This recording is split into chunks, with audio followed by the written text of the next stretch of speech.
नमस्कार मित्रों, मेरे स्पिरिचुअल कनेक्ट पर आप सभी लोगों का हार्दिक अभिनंदन है। मित्रों, आज मैं आप लोगों को एक ऐसे भक्त के बारे में बता रही हूँ जो पति और पत्नी दोनों ही अनन्य भक्त थे भगवान के, और उनकी भक्ति इसीलिए हमने क्रम से ये वीडियो बनाया है।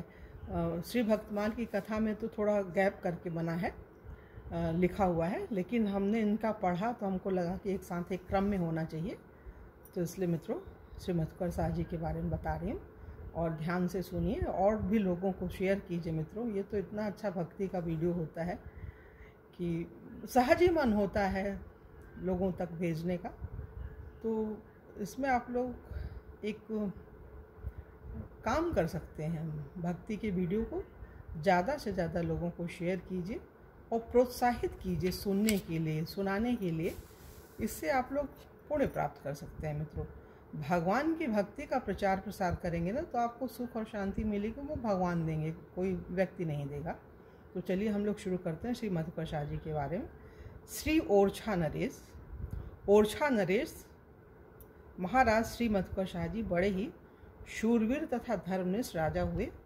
इन्होंने अपनी वीरता से युद्ध करके अकबर बादशाह के कई किलों पर विजय प्राप्त कर ली थी। तब अकबर ने इनसे सम्मानपूर्वक संधि कर ली। एक बार अकबर ने इनको आगरे बुलाया। उस अवसर पर सभी देशों के राजा महाराजा भी बुलाए गए।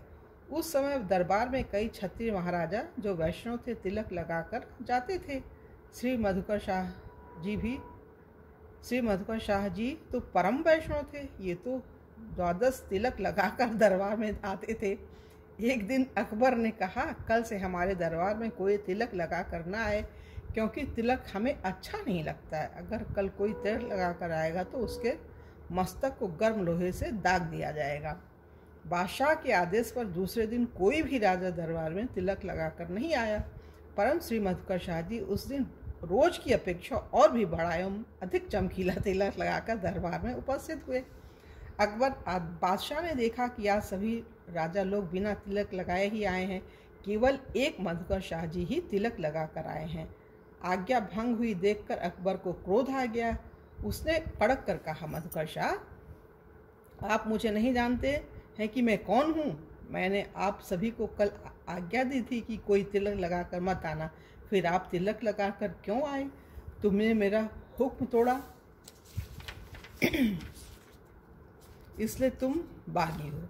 अब तुमको इसका दंड भोगना पड़ेगा। यह सुनकर श्री मधुकर शाह जी ने बड़ी निर्भीकता से वीरता पूर्वक उत्तर दिया कि मैं जानता हूँ आप बादशाह हैं, कल आपका हुक्म भी मैंने सुना था, लेकिन आपकी बादशाही से बढ़कर मैं अपने इष्टदेव परमात्मा की बादशाही को मानता हूँ। उस परमात्मा का चरण चिन्ह स्वरूप यह तिलक है। नित्य मस्तक पर धारण करने के लिए मुझे गुरुदेव की आज्ञा है। उस आज्ञा से बढ़कर मैं आपकी आज्ञा को नहीं मानता। मैं प्राणों से बढ़कर धर्म को मानता हूँ। श्री मधुकर शाह ने निर्भीकता पूर्वक ललकारा, आए देखूं कौन मेरे सामने तिलक मिटाने और मस्तक दागने आता है। मैं आज दिखा दूंगा कि आज भी श्री राम के वंशज क्षत्रियों में क्या ताकत है। इस वीरवाणी को सुनकर क्षत्रियों का खून खौलने लगा। सभी के दिल में हिंदू धर्म का जोश जाग उठा। धन्य धन्य की आवाज़ें आने लगी। कोई कहने लगे, एक और मधुकर शाह, एक और बादशाह, देखो दोनों में आज क्या निर्णय होता है। अकबर बादशाह बड़ा ही बुद्धिमान था। जब उसने देखा कि सभी क्षत्रिय राजा भड़क उठे हैं, यदि ये सभी बागी बन गए तो मेरी बादशाहत को नष्ट करने पर तुल जाएंगे। मैंने तिलक न लगाने की बात कहकर सभी के दिलों पर ठेस पहुंचाई है। यह सोचकर लज्जित होकर बादशाह ने पैतरा बदलते हुए वाह वाह कहा।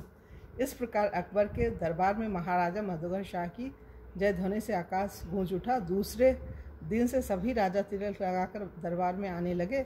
वैष्णव के ऊर्ध्वपुंड तिलक का दरबार में दबदबा हो गया। आपकी इस भक्ति के चमत्कार से भगवान के मंदिर का द्वार फिर गया। ये भी देखिए, ये भी बहुत बड़ी चीज़ है मित्रों। इनकी एक दूसरी ये घटना है इनकी भक्ति की। आपकी भक्ति के चमत्कार से भगवान के मंदिर का द्वार फिर गया। वह प्रसंग भी सुनिए मित्रों। ओरछे में एक व्यासों का मोहल्ला है। ओरछे में एक व्यासों का मोहल्ला है। उसमें एक प्राचीन मंदिर है जो आज भी विद्यमान है। उस मंदिर में आप स्वयं कीर्तन करने जाते थे। भगवान के आगे भक्तों के बीच में पैरों में नूपुर बांधकर नृत्य करते थे। पदगान करते हुए आप बेसुध हो जाया करते थे। एक दिन भक्तराज राजा के सामने ऐसा आवश्यक राज्य कार्य आ गया जिसके सुलझाने में लग जाने से अवकाश न मिला। अतः समय पर मंदिर में न पहुंच सके। भगवान की क्षण आरती हो गई। रात अधिक बीत गई थी। फिर भी श्री मधुकर शाह जी अपना नित्य नियम पूर्ण करने के लिए गए और मंदिर के पीछे जाकर कीर्तन करते हुए नृत्य करने लगे। अत्यधिक विलंब हो जाने के कारण सभी दर्शनार्थी अपने अपने घर जा चुके थे। गिने चुने कुछ लोग रह गए थे जिनका महाराज के प्रेम पूर्ण नृत्य कीर्तन के दर्शन श्रवण का नियम था। रात्रि के सन्नाटे में प्रमुख प्रेमी भक्तों के बीच ऐसा कीर्तन जमा कि सभी प्रेम विभोर हो गए। सभी के नेत्रों से प्रेमाश्रु बह चले। उसी समय प्रेम विवश भगवान भी सहसा प्रकट होकर राजा साहब के साथ नृत्य करने लगे।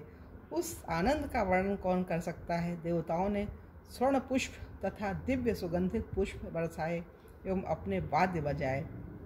राजा को दर्शन देकर प्रभु ने कृतार्थ किया। उसी समय मंदिर का द्वार घूम गया। कहते हैं कि उनमें से कुछ स्वर्ण पुष्प आज भी सुरक्षित हैं।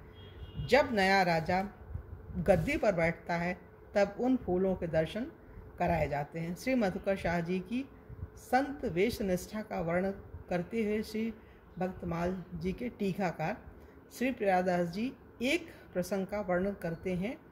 एक बार मधुकर शाह के द्वेषी भाई बंधुओं ने एक गधे को वैष्णव वेश धारण कराया और मधुकर शाह के सामने ले आए। वेशनिष्ठ राजा ने उस गधव का वैष्णव वेश के कारण आदर सत्कार किया और कहा, अब लो दुई दुई पाद के देखे संत अनंत। अब लो दुई दुई पाद के देखे संत अनंत। चारि चरण के आज ही देखे संत। मेरे प्रभु समरथ हैं सकै रूप सवधारी। खर नाही वैष्णव खरे प्रभु तुम लेहु उधारी। मच्छ कच्छ शूकर बने भक्तन हित भगवान। मधुकर हित गर्दभ बने धनी धनी कृपा निधान।